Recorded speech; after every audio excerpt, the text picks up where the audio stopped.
call it Bulan Sorsogon, inspired by a rich, colorful tradition and diverse culture. The richly adorned headpiece and armor all accentuate an authenticity and treasure of our local heritage and pride. Bulan Sorsogon.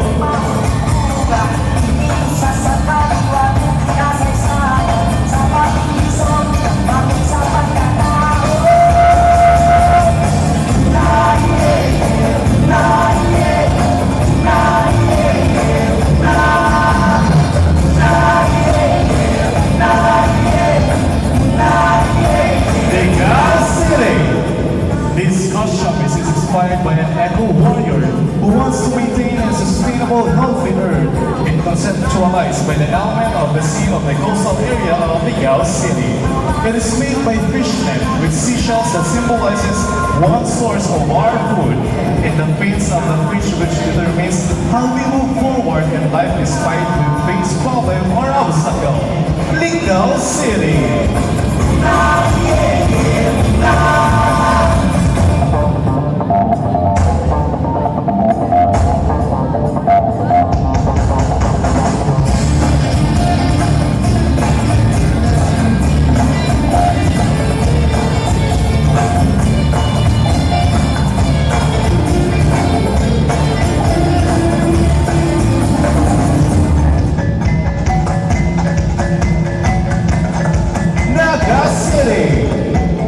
As we all know, Thor is a hammer-wielding god associated in lightning, thunder, strength, and protection of mankind. But nobody knows he is also like us. He is not perfect, just like candidate number 3 was mysterious. Always put a smile on his face to hide the pain away. But by showing heart, bravery, and caring for others, he is able to overcome all of the obstacles. Be like Thor, Naga City!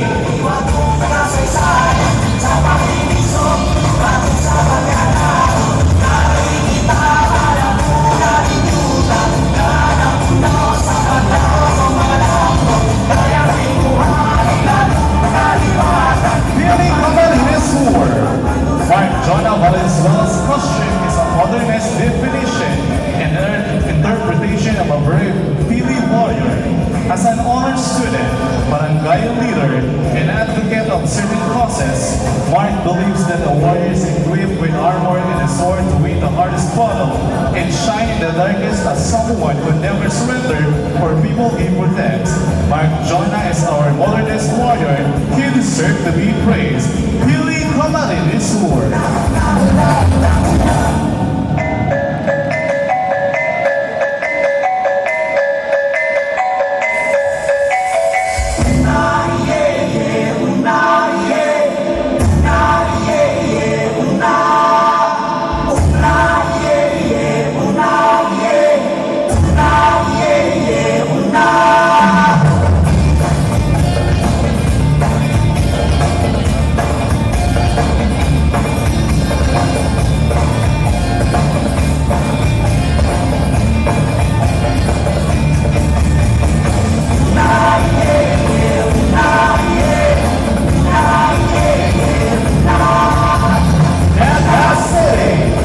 The Burial Parade is a Filipino Catholic tradition where the patron saint is greeted with a bevy of Vedic boats sailing in unison along the banks of a river or a shoreline.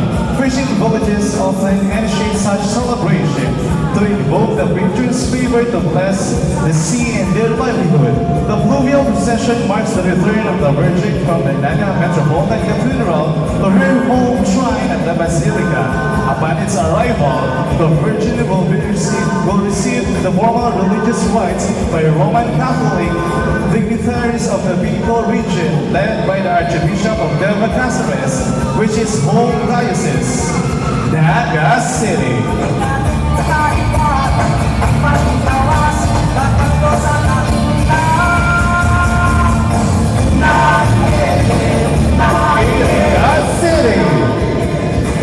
City of Iriga is made well known by its uniquely beautiful culture, or illuminated by its amazing festival called Dinagpa, which is commemorated every 11th of February.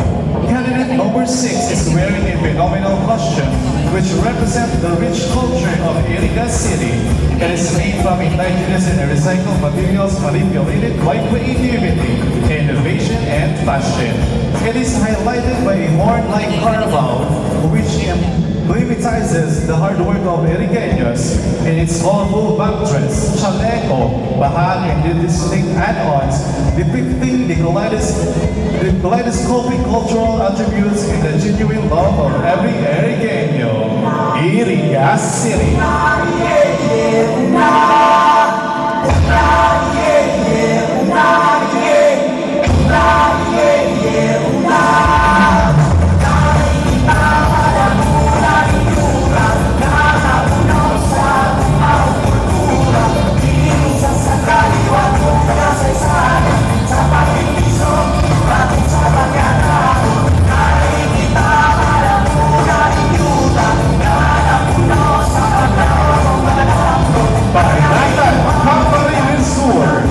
His costume symbolizes shield protection and strength which a man should have nowadays. A typical Banateño that he is, he epitomizes a man who is strong, hardworking, and faithful to God. They always have that belief that our Inampeng of Francia is their guide towards the Lord. Armed with determination in the street, the Banateño is a warrior who never retreats from any war, be it in life or in a spiritual battle. But that time, Camarines war.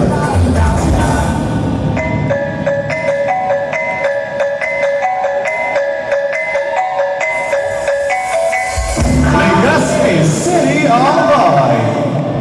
A Bicolano, or Misters of Bicolandia, is born to think world. He was raised to becoming one. He has prepared himself by valuing his education, staying true to his purpose, in serving others.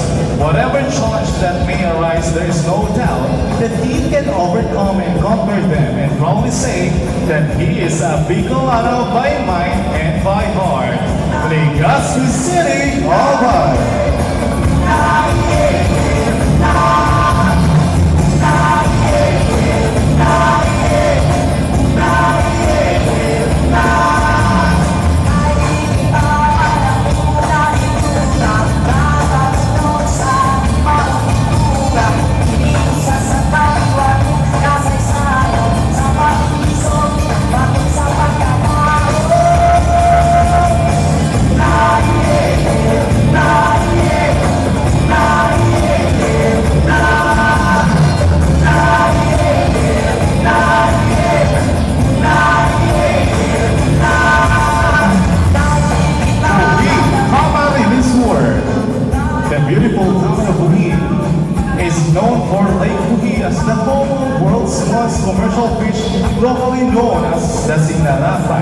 Aside from this tiny creature, the town of Buli is also rich in culture, arts, and heritage. This costume represents Mount Aso, a dormant volcano that named after a pagan man named Aso, who dressed up to perform rituals of abundance, peace, and prosperity.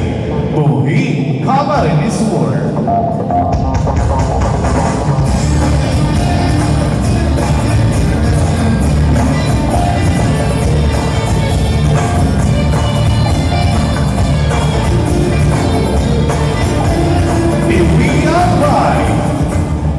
This wedding costume is inspired by our greens on Mount Malinao. The abundant resources of the vast mountains signified by the color green and gold resembles its richness and majesty. The Dutch of Coron, which means clay pots, the main product Tiwi is known for, was made to pay homage to candidate Alberta's hometown. The overall look symbolizes the strength of a Bicolano that is manifested by Mr. Wimar Alboro. Tiwi Albay.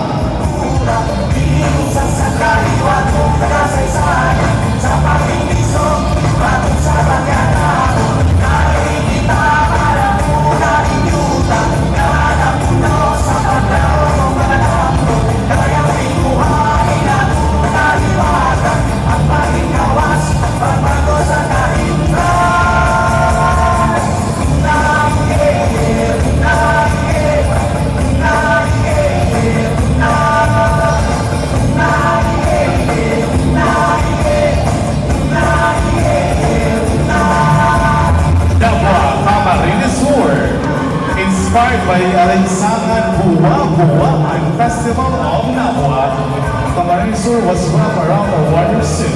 Our candidate is channeling his inner wisdom and bravery. The coconut embryo is a main symbolism of Nabua, which culminates the ancient practice of offering it as thanksgiving for fertility. It also mainstreams the livelihood of the people, which is basketry and handloom weaving, which allow them to earn for a living. The so-called patong is the ancient way of celebrating with music. Rubbishing in red, this is his version of masculinity with responsibility. A modern man that is highly involved in his community.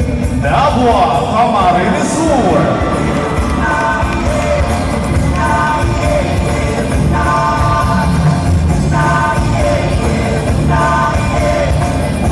Sorsogon Province. This costume is hand-painted by Mr. Sorsogon himself. The costume is inspired by Suga, a mythological character in the legend of Busaytan of Santa Magdalena Sorsogon.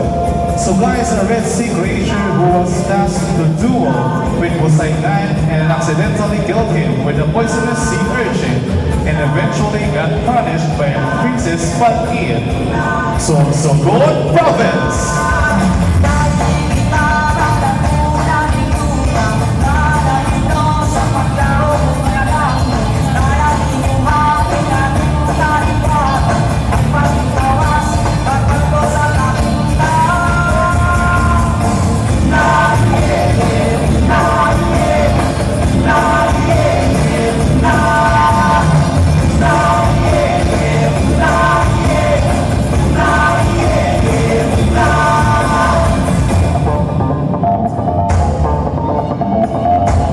Pinambang Camarines Sur. The festival costume showcased a small version of the celebration of Peña Fashion Festival. The municipality of Pinambang that bring colors to the town. Also, the ethnicity of the costume showed the simple way of living of the natives along the Himuragat River. The municipality's well-known river and the source of living of Pinambakeños since then and now. Pinambang Camarines Sur.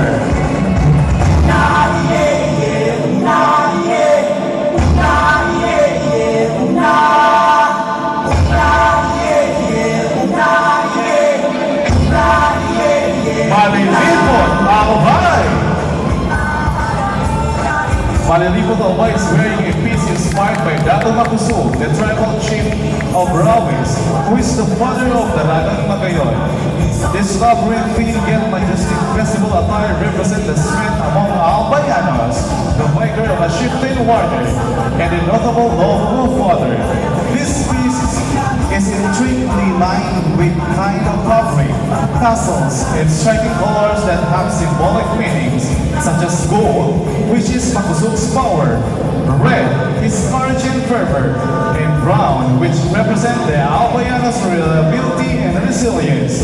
This noble piece is designed, sewn, and brought to light by the vast talent and imagination of Herald Butian of Herald Hot. Malilipot Albay.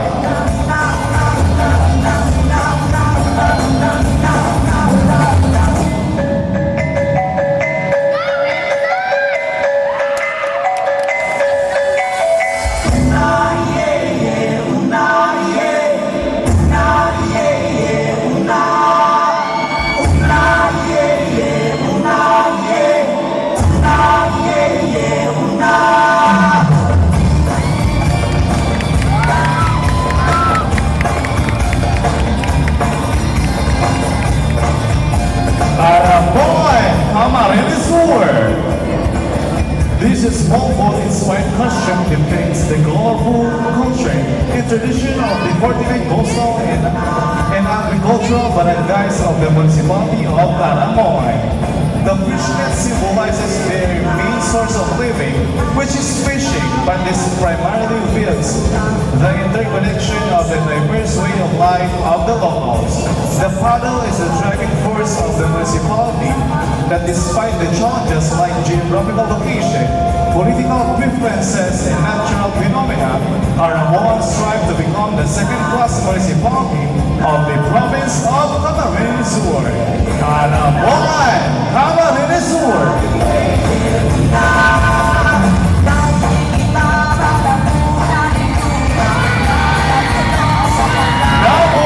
Camarines Sur!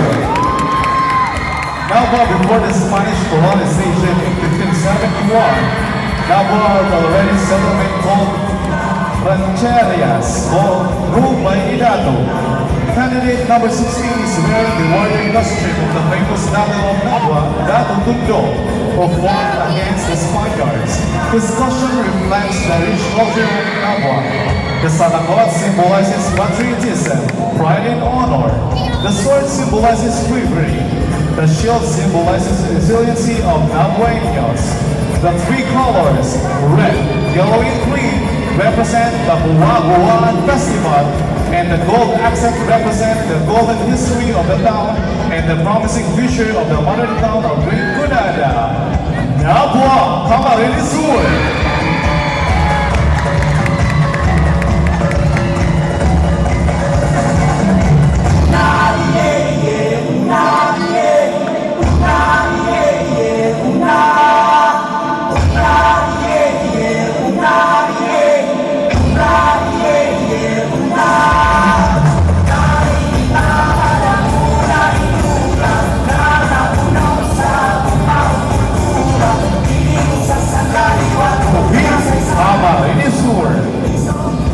His creation illustrates purity of water and treasure of our country, formed to reflect an image of a strong, patriotic, and modern mister, studded with pearl, forming a barong-inspired top with lace and crystal, paired with a two-sided tapis, perlas, and lambat that embodies the hard work of Camarines Sur fishermen. On top were salakot with artificial seashell covering bolo on the head. 5 different pieces, but in one significant figure, a man of culture and love for his country. Buhi, Camarines Sur!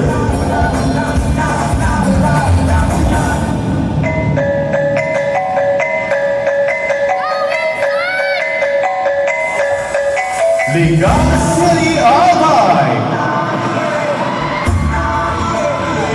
Pwede sa mga pangaruno-inspired attire, saving Daragang Magayon from drowning in Yawa River and defeating Pagtugak.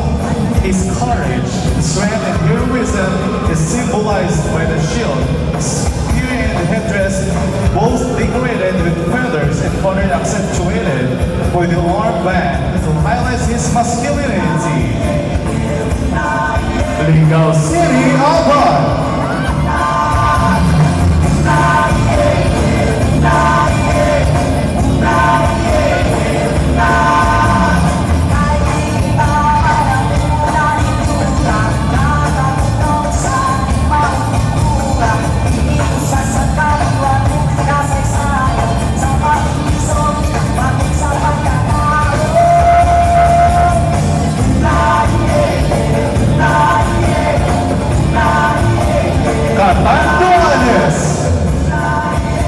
A bold costume that represents so much about the Batanunganon's culture. This ensemble is made of recycled materials, some being indigenous, be it eco-box, reused beads, lipa and ipil leaves.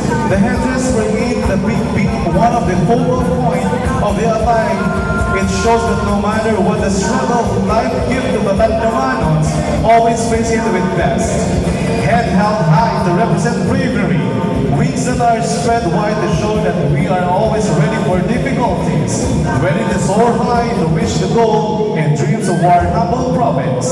Feathers that are joined together to portray that we can never work if we do it in hand we can achieve success. This masterpiece isn't only about praise and confidence. It is how you stand as mighty individuals ready for what life will throw at you. Catanduanes!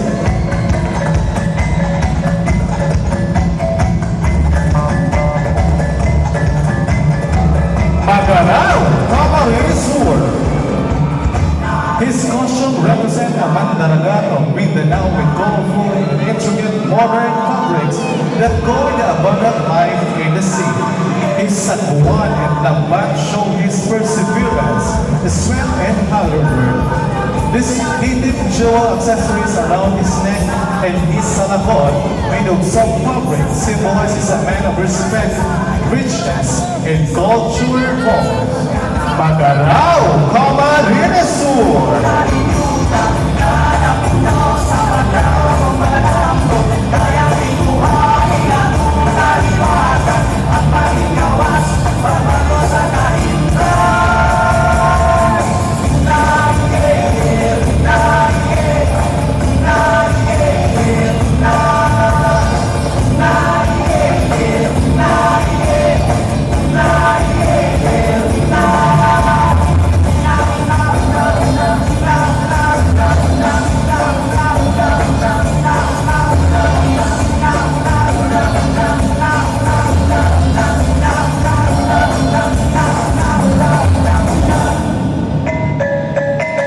Catanduanes!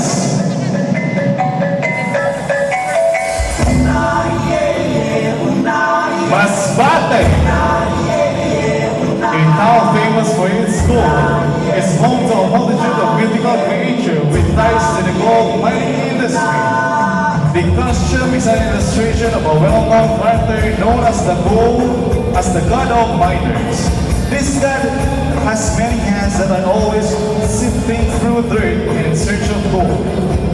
Also, gold soon is combined with an earth tone that wonderfully complements because he used to reside underground. He wears a crown with gold fans on both sides of the top and depicts an abundance of resources everyone desires. He was known to be a very kind God, so if you just say a silent prayer, he will undoubtedly answer with some bold bars. Masbate!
the very first Misters of Filipinas Bicolandia crown, Misters of Filipinas crown.